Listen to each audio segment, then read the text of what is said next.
Bonjour, bienvenue dans votre horoscope du mois de mars et qui signale le printemps. Bon, en fait, enfin, on va avoir la détente, c'est quand même un peu plus cool que ces temps derniers. Bon, c'est pas génial, mais enfin bon, déjà ça va mieux, hein. Nous avons une conjonction Mercure-Jupiter cette première semaine qui va faciliter la communication et le relationnel, surtout du deuxième décan des signes d'air, mais en même temps un petit peu de tout le monde, hein. De bonnes nouvelles, un engagement privé ou pro. Ce sera un peu plus contraignant pour le deuxième décan des lions, scorpions et taureaux qui se verront bloqués dans leur communication et dans leur démarche.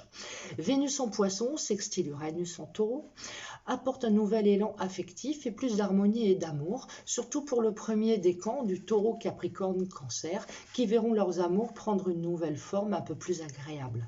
Bonne nouvelle, Mars passe en Gémeaux à partir du 5. Il apporte plus de dynamisme, de joie dans les activités, plus de convivialité aussi. Donc ça va remonter le moral un peu de tout le monde. Cela touchera surtout les béliers, gémeaux, lions, balance et verseau du premier décan. Ceux du début pourront démarrer quelque chose sur du long terme grâce à Saturne en verseau, qui sera aussi en bon aspect de ce Mars.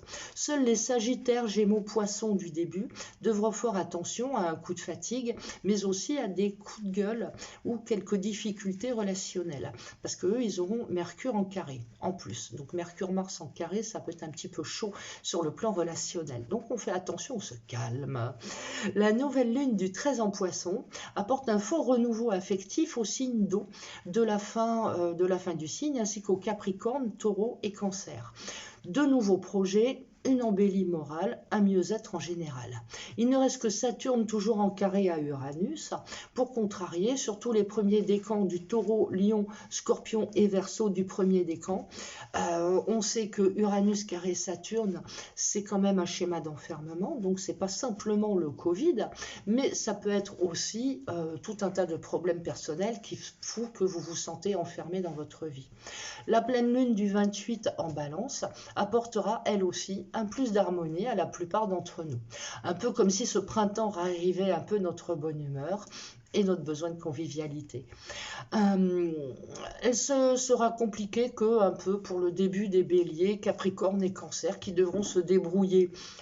Bon, avec des complications amoureuses, mais c'est quand même pas dramatique puisque Vénus entre en bélier dès le 22, donc bon, ça va améliorer les choses.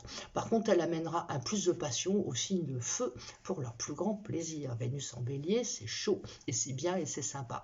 Voilà pour ce mois de mars, qui est quand même un peu plus sympa que le mois dernier, donc ça fait plaisir d'annoncer des bonnes nouvelles. Je vous souhaite une belle journée et puis à bientôt pour avril.